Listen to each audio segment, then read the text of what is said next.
Gojko Mitić egy tucat indián filmben játszott úgy, hogy sohasem látott Indiát. Igaz, a rendezők sem. Jó estét kívánok, Szellő István vagyok. A filmek mégis sikert arattak, egy egész nemzedék nőtt föl rajtuk. Az egyszerű történetektől, ahol az emberek vagy jók, vagy rosszak voltak, a kelet-német kommunista pártvezetők elvárták, hogy példázatokat mondjanak el, így engedélyezték a forgatást.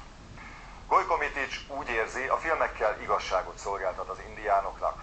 Az egykori jugoszláv testnevelési főiskolás 2 éve már német állampolgár.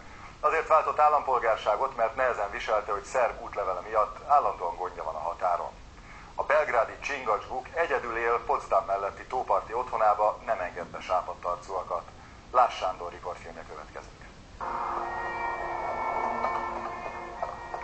Gojko Mitić ezekben a hegyekben nőtt föl nagyszüleinél. Pajtásaival mezítlábasan járta a hadiösvényeket, és lovagolt már gyerekként is. Mielőtt még valaki azt hinné, hogy Gojko indiánként nevelkedett, sürgősen el kell oszlatni a félreértéseket. Szerb, pontosabban, ahogy akkoriban mondták, jugoszláv volt. És nem szeretett indiánosdit játszani. John Wayne filmeken nőttem föl. Örültünk, kiabáltunk, ha föltűnt a vásznon. Rengeteg indiánt megölt. Soha nem akartam indián lenni a játékban, mert ott azt láttam, hogy gonoszok. A 20 éves testnevelési főiskolás keresett kiegészítésként statisztált. Ekkor fedezték föl magukat a filmesek. A szocialista tömb akkor legszabadabb országában, Jugoszláviában ugyanis egyre másra készültek a kosztümös kalandfilmek, főként a nyugat számára. De a kelet-németek is forgattak itt. Gojko Mitićnek ekkor jött el a nagy lehetőség, és már szívesen játszott indiánt, mert hogy ezekben a filmekben a részbőrűek voltak a jók. A győztesek, a hódítók írják a történelmet. Az amerikai filmekben a részbőrűek vannak, másodosztályú emberek, akik csak gátolják a fejlődést. Miért? Úgy éreztem, a filmekkel történelmi igazságot szolgáltatok az indiánoknak. A kicsi NDK magának is igazságot akart szolgáltatni, a politika szolgálatába állította hát az indián filmeket. Nyugaton megtörtént az indián föld teljes meghódítása, az indiánokat megverték. Az ország erős és kíméletlen új urai rövid idő alatt a hatalom birtokosai, a gazdagság élvezői lettek. Minden ellenállást kíméletlenül letörtek. Fehér Amerika falánkságának lett áldozata az indián préri nép. Lehetetlen nem észrevenni a párhuzamokat. Az NDK is területi elismertségért harcolt, akárcsak az indián törzsek. A vádak a gonosz nyugatról szóltak, amely nem tartja be az egyezményeket. Elhitte Washington küldöttére minden egyes szavát. De gondolkozzatok, Dakota férfiak. Kötöttek-e már velünk egyetlen szerződést is, melyet ne szegtek volna meg? Egyetlen egyet sem. A harcos antikapitalizmus pedig nem csak az indiánok harckészségét, hanem a kelet-németek, sőt az egész szocialista tábor munkás öntudatát hivatott táplálni. Az NDK csak kihasználta a történelmet. De ez persze már az indián filmek fénykora volt. Az első premierjén ugyanis arról vitatkoztak a kultúrával foglalkozó elvtársak, hogy nem inkább az NDK munkás hétköznapjait kell bemutatni. Végül maga a párt és az állam első embere, Walter Ulbricht döntött.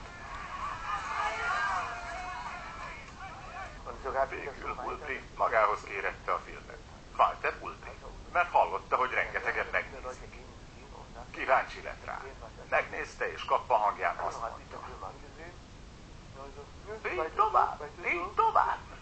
Ez volt a szabad jelzés. Így aztán következhetett a folytatás. A magyarok is beszálltak. Megegyeztek, hogy Drahota Andrea indián lány lesz. A Mafilm és a DEFA vezetői a színészekkel együtt ünnepelték meg a döntést. Csak akkor megyünk haza, mondta a magyar igazgató, ha Attila lovagolni kezd. Volt egy Attila kép a falon. Szóval csak akkor akartak indulni, ha annyira részegek már, hogy azt látják, a vezér lova már ült. csak arra emlékszem, hogy valami vacsorával kínáltak minket, és utána ezzel a Gojko Miticsán, a Gojko Miticsről csak erre emlékszem. Rock'n'rolloztunk. Őrült nagy vehemenciával, de miután egyetlen egy szót nem tudtunk közös nyelven, az akkor sem, és azóta sem, soha egyetlen egy szót nem beszéltünk egymással. Drahota Andrea Berlinbe utazott a Cooper nyomán készülő film forgatására. Tovább, akárcsak német kollégái már nem mehetett, erre nem jogosította fel útlevele.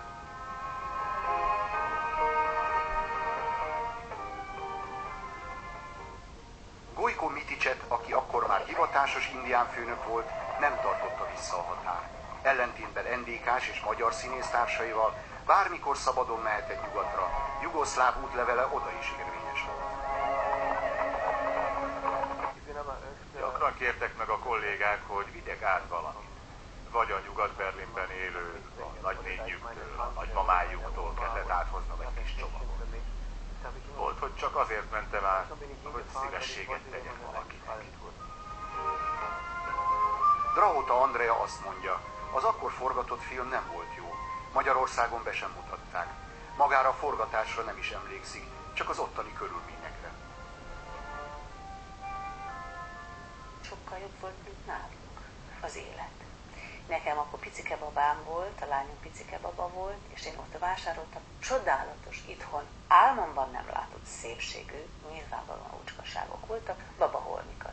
Ilyen kötött nadrágot fölsővel. Akkor emlékszem, volt egy olyan, hogy fekete-fehér csíkos és sárga rátét, mint a soha ilyen álomszépet nem láttam, ma röhögnék rajta. Volt azonban néhány dolog, amit még a jól ellátott keletnémetek is nélkülözni kényszerültek. Drahota Andrea tolmácsa a régen kóstolt pálpusztaira állítozott. A színésznő vitt is neki 24 darabot, egy egész karton. A németül nem beszélő színésznőt autóval vitték Magyarországról a tátrai forgatásra.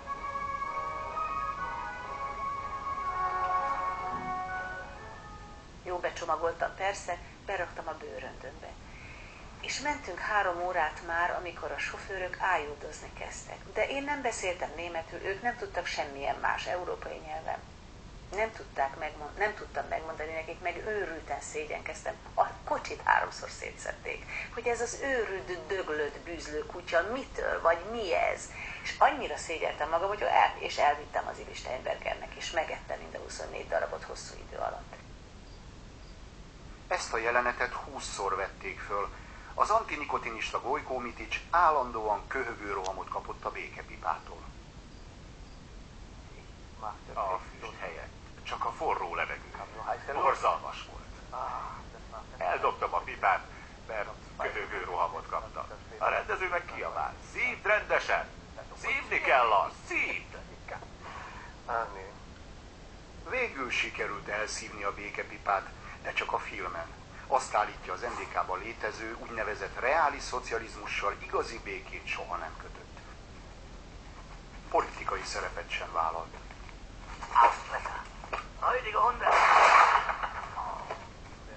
Egyszer szóltak, részt vehetnél a politikában. Nagyon népszerű vagy. Azt válaszoltam, ha valaki megkérdez, akkor megmondom a véleményem. Nem adom fel ezt a lehetőséget. Gojko Mitics nem kapott soha állami kitüntetést. Azt mondja, politikusokkal sem találkozott, nem is ismerte őket. Margot Honeckerrel, az NDK első emberének feleségével mégis hírbe hozták. A fal leomlása után egy bulvárlap azt írta, közöm volt hozzá. A szeretője voltam. A filmek felvételei sem beszélgethettek egymás közt szabadon a színészek. Az ármánykodás nem csak a westernekben volt mindennapos. Mindig óvatosak voltunk, kinek mit mondani. Amikor forgattunk, mindig találgattuk, hogy ki lehet itt az állambiztonsági spiclije. Gyakran eltaláltuk.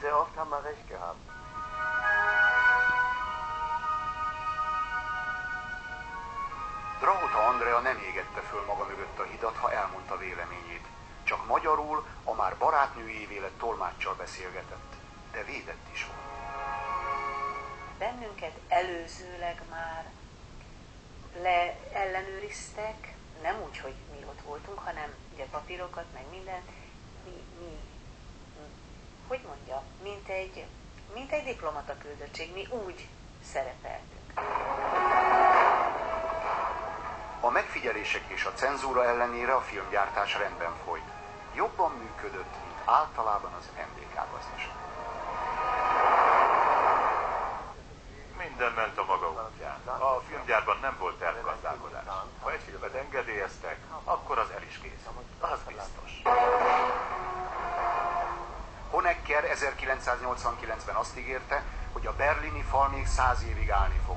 Azóta ledöntötték, és megszűnt az indián filmek forgatása. Lebontották a Defa Western városát is.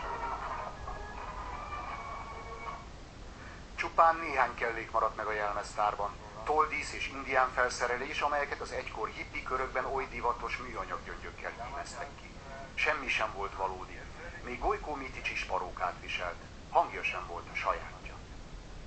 Azt gondoltam, ha van egy kis akcentusom, az megfelel a szerepnek. Az indiánoknak nem jó a németség. De a német filmvállalat azt akarta, hogy az ő indiánjaik tökéletesen beszéljenek németül. A 63 éves színész egyedül él itt, ebben a Berlin melletti kisvárosban. Ma már akcentus nélkül beszéli a németet, nem kell szinkronizálni. De már csak nyaranta van munkája, egy szabadtéri színpadon lép föl, mint Wiener.